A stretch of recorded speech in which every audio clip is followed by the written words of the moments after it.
Before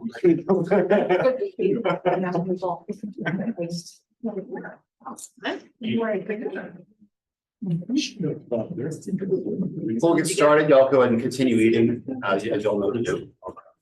So, Master Bauer, I'm here with two of our college students. I wish y'all introduce yourselves. Hi, I'm Ethan Buckelhide. I'm a sophomore. I'm Thomas Teague. I'm a senior. These guys impress me in a lot of ways, and I'm sure that they'll impress you too. Partly because they just love talking and debating theology with people who are of different faith backgrounds, whether it's Catholic, whether it's different Protestants, Reformed, whatever it might be. They love engaging in those conversations, and they also even take the step of going to visit other congregations with their friends and then talking about it, and then having them come to ours and talk about it. Right, so just really, really good stuff. Today, we're going to talk about some of the stuff that's going on with Amendment G. Part of it will be activism. What do things look like on campus? How can you get involved in the fight? And part of it will be kind of explaining pretty narrowly what this amendment says and why it's bad. So those are the two things we'll go through today. Whichever of those y'all want to start with. Do you want us to talk about language? Yeah. First? Okay. Do I read off that? Yep. How about the presentation? I did share one with you. Oh, let me go get that then. Okay. Yeah, we should talk. We should. I was wondering if you brought that up. I did not. Oh, okay. Okay. Yeah. You can tell we're rookies. Yeah. I've done this before. We're good guinea pigs. So, how many of you all have heard about Amendment G? Just like curiosity. Quite a few. So I guess while we're getting set up, a brief overview of Amendment G, it's essentially a pro-abortion measure. So what it is, it's a ballot initiated constitutional measure. So they got enough signatures essentially to put it on the ballot, and it will be voted on this November come election time. And all it will take is a simple majority for it to get added on the state constitution. Amendment G would amend the state constitution such that abortion would be legal in the state of South Dakota all the way up until the point of birth. Extremely radical. It would overrule all state statutes. It would become the supreme law of the land in South Dakota. And that's because it would be put into the Constitution. Yeah, it would be in the Constitution. So any laws that the legislature had previously passed banning abortion or abortion regulations would be null and void. This would become the new law. I actually have it on my computer right now. This one. Yep. Let's see. What else? Right up top of my head.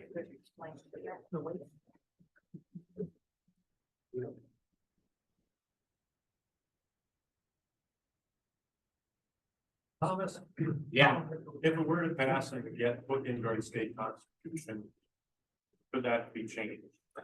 Yes, it could be changed. What would have to happen is ultimately another constitutional measure would have to be voted, either another ballot initiated measure, or the legislature would have to pass a constitutional amendment. But once these things are in constitutions, it's really hard to get that done. That's kind of the rule. The pro Amendment G advocates are really pushing this in South Dakota because it is such a conservative state and it's such a pro-life state in nature. If they can get it done here, the idea is that they can do it anywhere. Because if you can pass something as radical as Amendment G in South Dakota, then it should be a lot easier to get it passed in states that aren't nearly as pro-life as this one. Yeah, the whole, when you're changing the Constitution, like you have to get a bunch of signatures to get it put onto the ballot for everyone to vote. And so that was kind of last spring and last fall, that was kind of the battle. We were trying to, basically there was petitioners and we would hand out flyers and tell them, please don't sign this. But they got enough signatures. So now they're going to, so now we're going to vote on it. But yeah, so we already talked, it's in the Constitution, or it's going to be in the Constitution if it passes. it's about abortion only, and it's very extreme. And so, yeah, they're trying to pass this in South Dakota because if they can do it in South Dakota, they can do it anywhere in any state. Yeah, so our goal is to get as many people as we can to vote no. So that this bill doesn't pass. I actually got a question before you too. So now I can go over like what the amendments says. So it would be added into the Constitution. It would be very hard to change. So okay, we'll start with before the end of the first trimester, the state may not regulate a pregnant woman's abortion decision and its effectuation, which must be left to the judgment of the pregnant woman.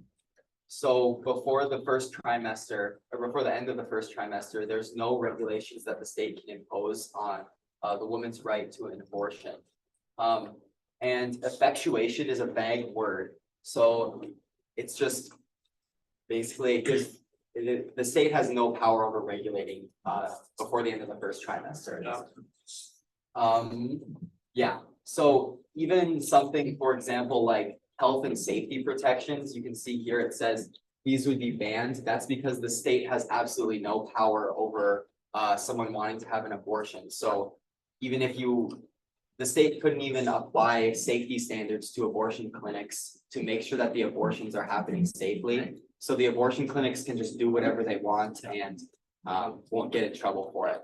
And they can just do as many abortions as they can, even if it's not safe. Yeah, with this amendment, it's so radical that like the key thing is abortion, and anything that contradicts that, be it even health and safety, something as fundamental as that, gets tossed aside with this amendment. Because abortion is the right to abortion. And that's why we talk about Amendment G is too extreme.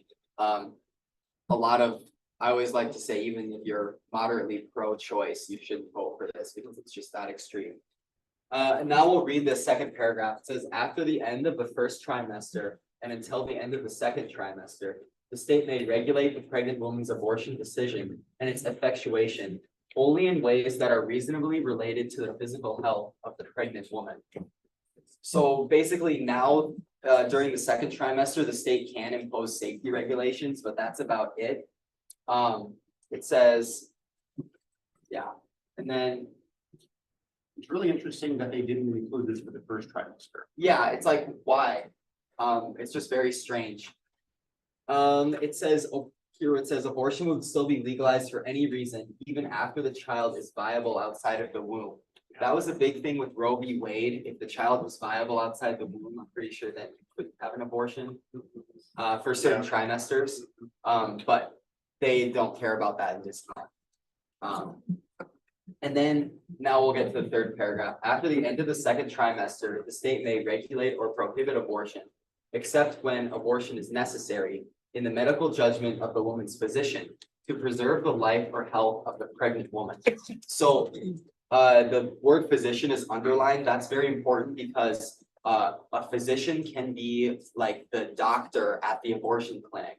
And they're obviously going to want to do as many abortions as possible because that's how they make money. Right. So the physician can make a medical judgment on whether the woman can have an abortion in the third trimester. So really, at face value, it kind of looks like, oh, in the third trimester, the state kind of has more control, but really it's not because the physician can be the person at the abortion clinic. The physician's the deciding factor, and the thing is too, the woman, if she's in distress, can simply say, I can't go on like this. I'm going to the doctor, I'm going to take my life.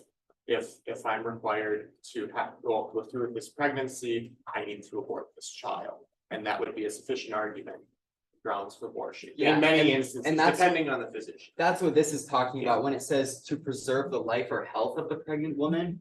This includes all kinds of health. So physical, emotional, psychological, familial, basically even mental health. And that's kind of applies to all abortions because the reason a woman wants to get an abortion is so that the baby isn't a burden to her in the future. And this qualifies as a mental health reason. So really, it's not, this whole paragraph tries to look less extreme, but really it is extreme. Yeah. Because of the vague wording that they use. And so again, if an abortion doctor, he at will, he can say, if this woman were to have this child, it would traumatize her. Therefore, I can sign any document that I need to. I'm just gonna do my job without any government intervention. Yeah, so this is taking away a lot of the power that the state has to regulate abortions and giving a lot of power to the people that want to do lots of abortions. So yeah, essentially, Amendment G, what you're getting with it more summarized, boiled down, you're legalizing painful late-term abortions in the state, all the way up to the point of birth. It's going to overrule all of the state statutes, the great state statutes that South Dakota has, regulating abortion, banning abortion in the state. It would throw all of that out. On top of that, because abortion is paramount in this amendment, that is the right that we're enshrining. It would do away with parental rights to know when their minor daughter is being pressured into an abortion, whether she is about to receive an abortion. It's going to get rid of protections for moms that go in to have these procedures, because again, the most important thing with this amendment is being able to abort babies. It doesn't matter if it's safe or not. The most important thing is being able to abort babies. It would do away with conscience protections. So if you've had nurses and doctors who were not okay with abortions, good Christian nurses and doctors who were not okay with this murder, it's what it is, they would not be able to not participate in these abortions without potential legal ramifications. So without due conscience protections, and then we already touched on health and safety standards. Again, to kind of underscore the whole thing, abortion would become legal in this state in virtually all circumstances. So now we can talk about political messages that work. So these are kind of the arguments that you have. This is what you can talk to people about if they're on the fence or if they don't know about this amendment. So we all know the classic argument of the life starts at conception, but that argument obviously hasn't worked. So we have to try something different than that. So first of all, we have the amendment is too extreme. This comes down to the sketchy language and vague wording that gives way too much power to the abortion clinics and takes a lot of power away from the state. I'm just curious, if say, obviously I'm totally against abortion, but let's say I'm a young mom. And I go for my ultrasound at 20-something weeks and I discover it's a girl. But I want to abort.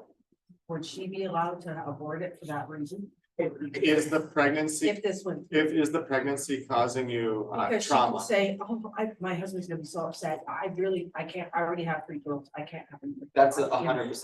That would, yes, yeah, that would be a valid. Because it would be burdening your. It would, yes, it would not be causing you trauma.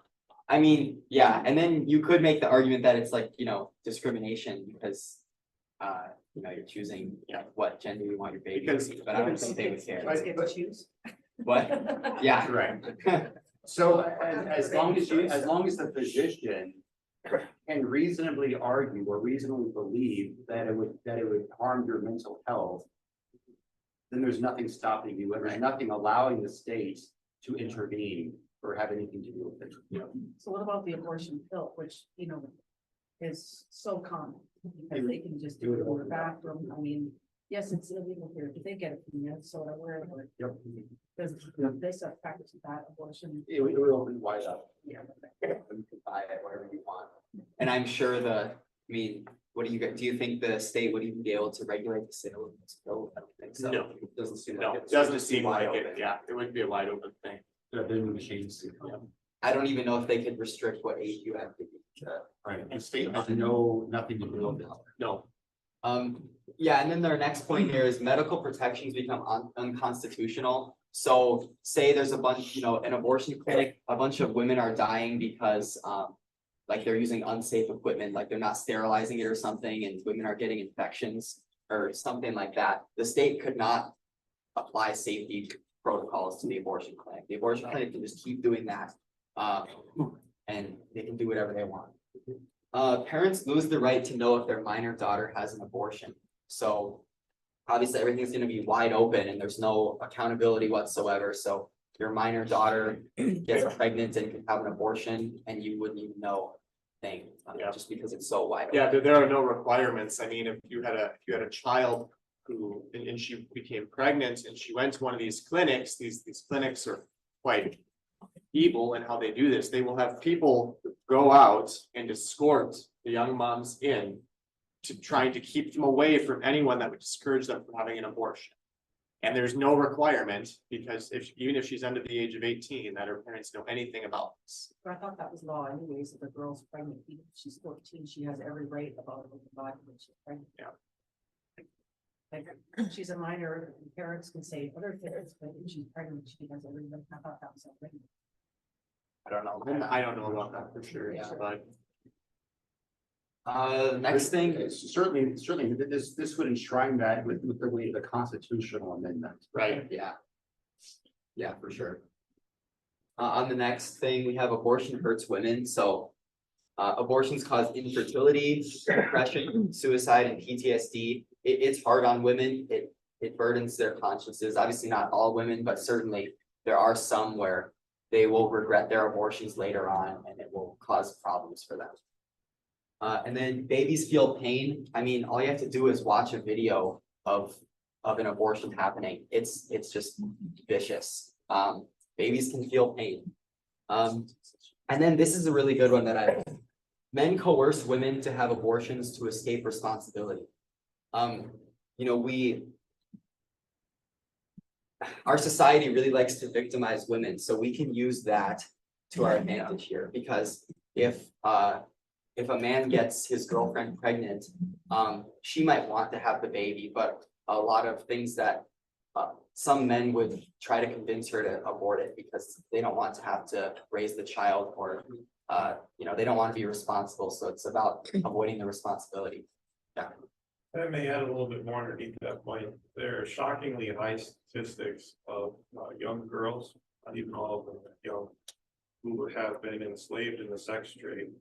Every year at Sturgis, we hear about that.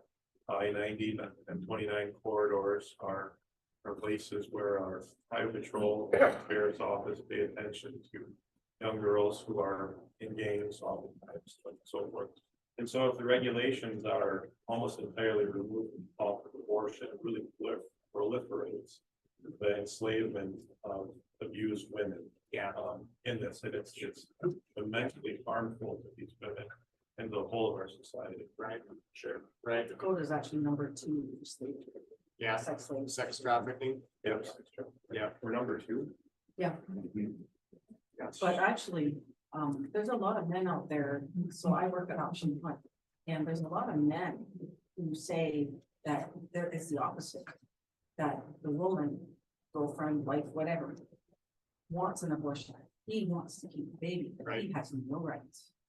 She gets to choose. Something to keep in mind too, this is, this talking point is more for speaking to those who are on the fence about this amendment, who might not be overtly pro-life. This is an argument that might work with somebody who's actually a bit pro-choice. That's different.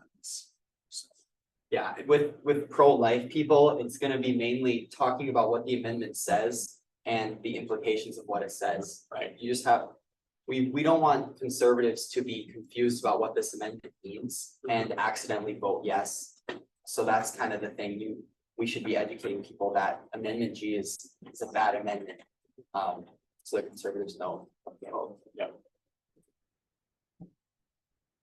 Okay, so what can be done? How can we stop this? So, A, talk to your friends, family members, and neighbors. Find the pro-life people in your life and around you, and make sure they know what this amendment is, that it's on the ballot, and how they should vote on it.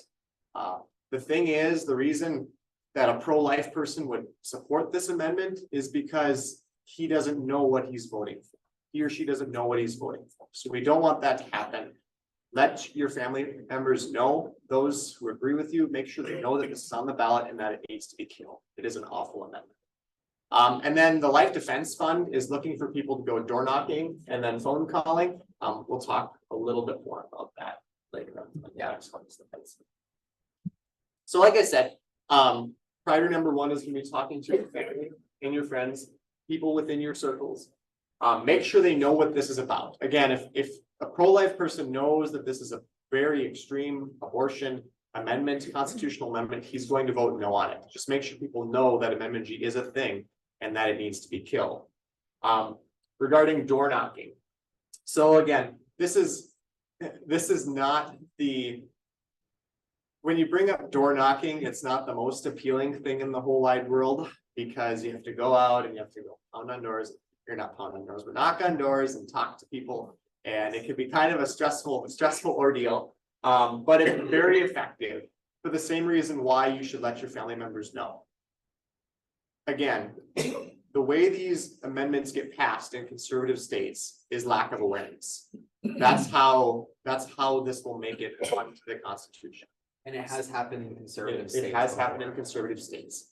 So the principle behind door knocking, you go in small groups, probably about 2 or so, and you go and you just spread awareness about the amendment. Life Defense Fund needs door knockers, people to sign up for that. I'm gonna send around a sheet after this presentation is done.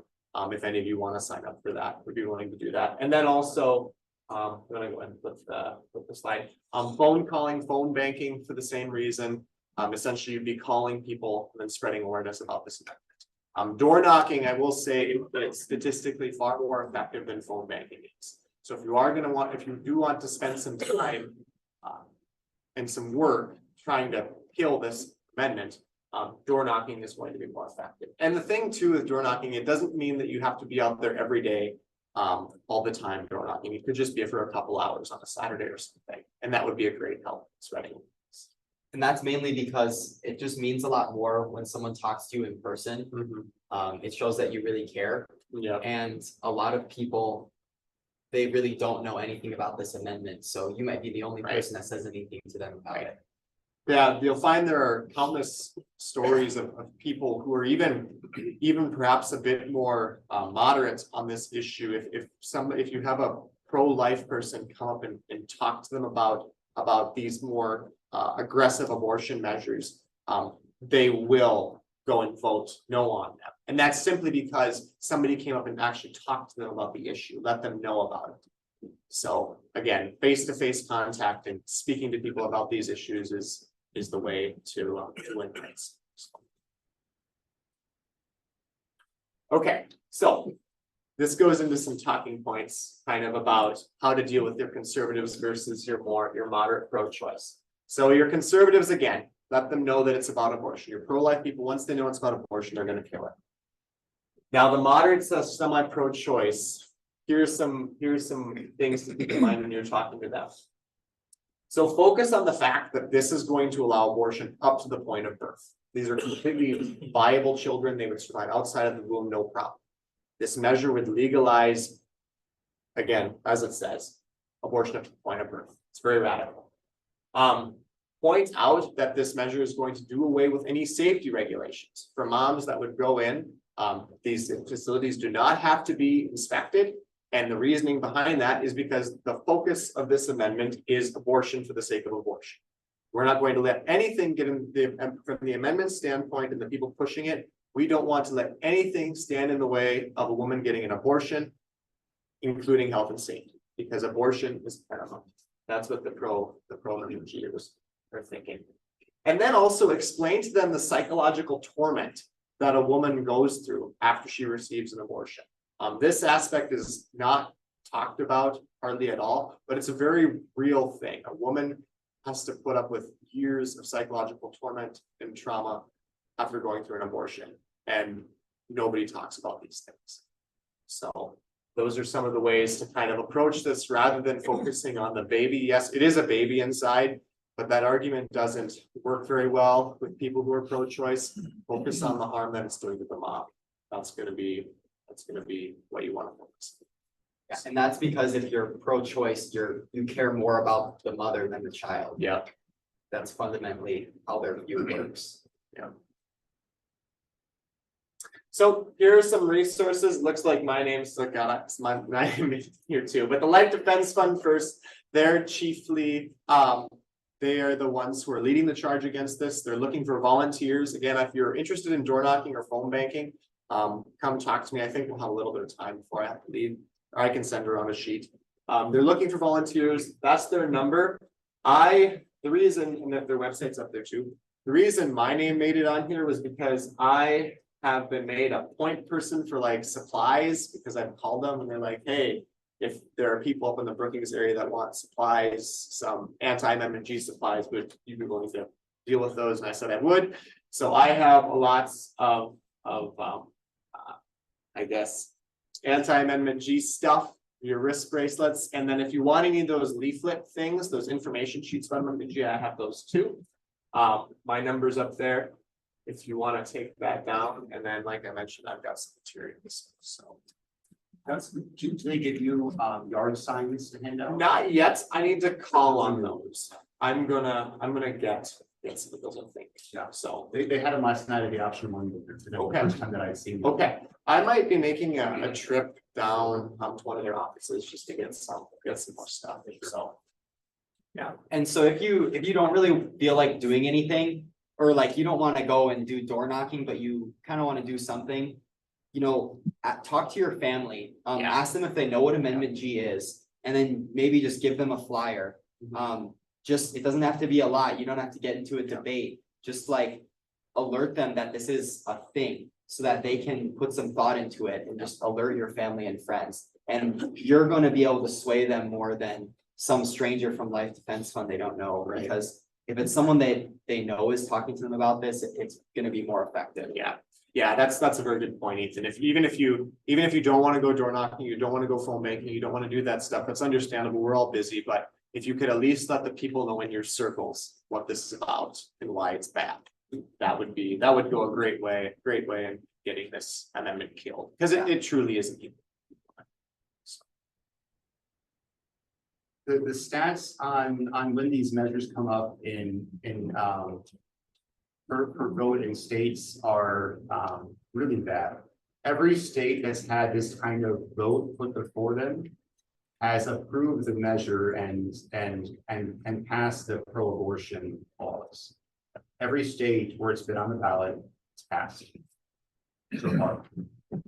And that's why it's really important that we make sure this doesn't pass, because we actually need to set an example that it's possible for the pro-lifers to win something. Yeah, and that's the nice thing too. We have an inherent advantage. This is South Dakota. This is it's an extremely conservative state with a great pro-life base. We just need to let our people know that this is out there and that it needs to be done with. So, yeah. Have there been any polls indicating which way the vote is leaning? I'm not aware of any polling. Are you, Ethan? Nope, I haven't heard of any.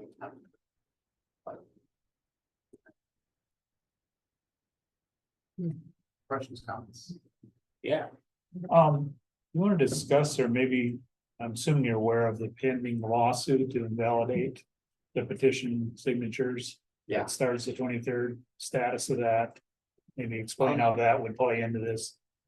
So they're basically trying to say that when they were getting petition signatures to put this on the ballot, that they were like telling people this was about something with like the grocery tax or something, and then they would kind of trick people.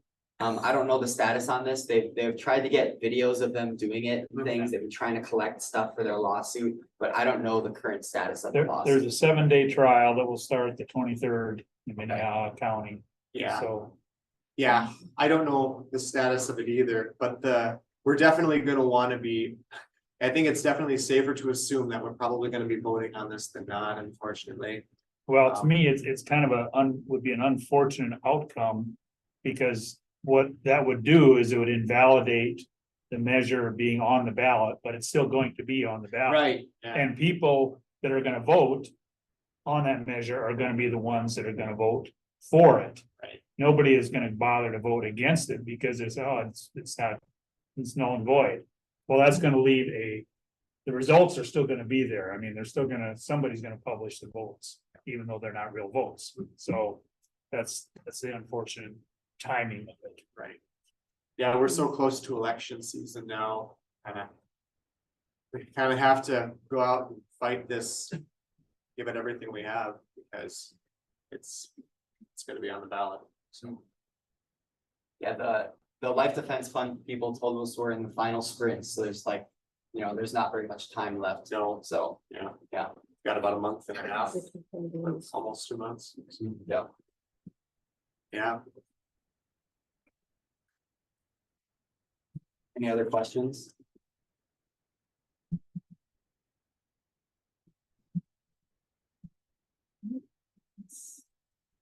Our plan with one of our upcoming sessions is to talk about the work of option one and how that relates to this sort of stuff. And how option one seeks to help women.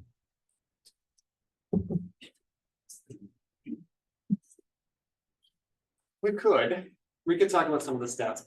Okay, Yeah, so we went to this training thing and they really encouraged us to do absentee voting. yeah, and vote ahead yeah, of or if you, the more hot word for it is early voting, but in South Dakota, it's still called absentee voting. Do you want to keep going with it or? Basically, if you do this early voting, it ensures that your vote is going to be counted. Like, if there's a blizzard or some accident happens on election day, then you might not be able to vote. So if you do early voting, it guarantees that your vote's gonna be in there. And no matter, if you get hospitalized or something, you're not gonna be unable to vote on election day. So it just guarantees if you Yeah. feel inclined to do that. Yeah, they, the advocate, at the Life Defense Fund training, like Ethan was speaking about, he really pushed it because of the fact that you lock in your vote. So that way, if something should happen on election day, and you couldn't go to the polls and vote, your vote would be counted. I'm pretty sure you can request a ballot now. Yep, I put in a request for my thing, I mailed it in. Yeah. So you fill out an application and mail it to the county auditor, and then they will send you a thing, I'm pretty sure. Yeah. That's from the feedback. So where are you gonna vote, Tom? It's in North Dakota. If you're a student, can you register here? Yeah, I do not think I'm allowed to register in South Dakota, because I have not given up my North Dakota residence. So secondly, like, what's the atmosphere on campus? What's being done on campus? Regarding this? I know Jacks for Life, we are aware of this. I know we're planning on having some door knocking weekends, planning on doing that. As far as the atmosphere on campus goes, I haven't done a whole lot of informal polling. What are you? There's- I think there's less activity now, because when we had the petitioners last year, that was, it was on your mind, because there was literally a guy there telling you to sign this to put this on the election thing. But now I don't really hear much about it. I don't know, the Newman Center has signs that say, remember the unborn, Yeah, things like that, but really there's not a whole lot of activity. it's pretty quiet right now. I'm actually glad you brought it up. It would be a good thing for us to start kind of reminding people that this is out there. Yeah. Because there's a lot of conservative students on campus, being this is South Dakota, again, pretty conservative student body. I think more than half anyway, just based on my knowledge.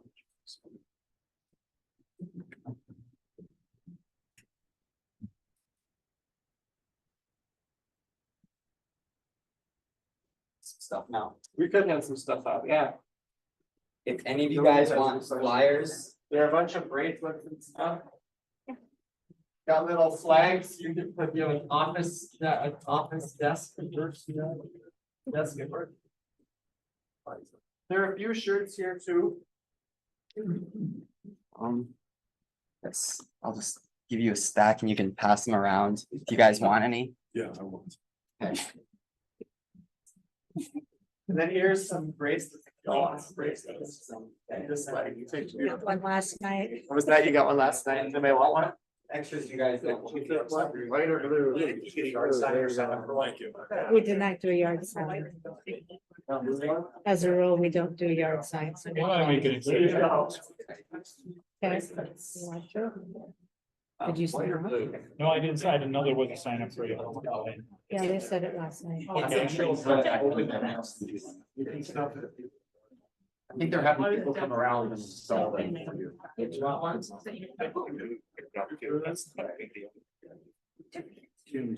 And by people coming around, I mean probably Thomas. the resource guy at Brookings. Maybe they should stand outside the student union with a clipboard and just say, sign this if you. All right, are and finding there are it." some shirts up here. I don't know, I don't have very many Last left. question. But if y'all wanted, Competition. somebody wanted to come and grab one, you could. Come and look at that. It's me as kids. You know, you have to drill down. Oh, yeah, and there's some bumper stickers too, if you guys want.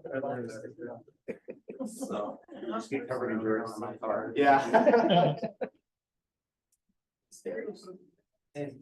Oh, yeah. Forgot about those.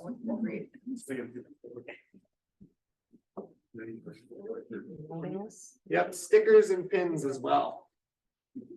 So, all sorts of good stuff. This would look really good on a water bottle or Yep. a mug or Laptop. a laptop. Laptop. And then you can put this on your Sunday vest. So on the third call. Yes, Yeah, yes. there you go. Here, you guys just, you know, you can pass them And around. these, so Life Defense Fund sent me some envelopes.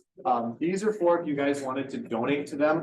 One thing about these campaigns is they take money, so they can buy stuff.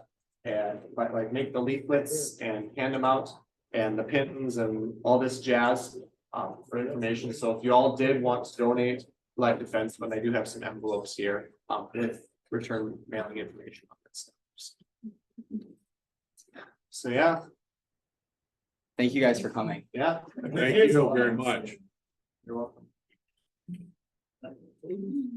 What's your major in? I'm animals.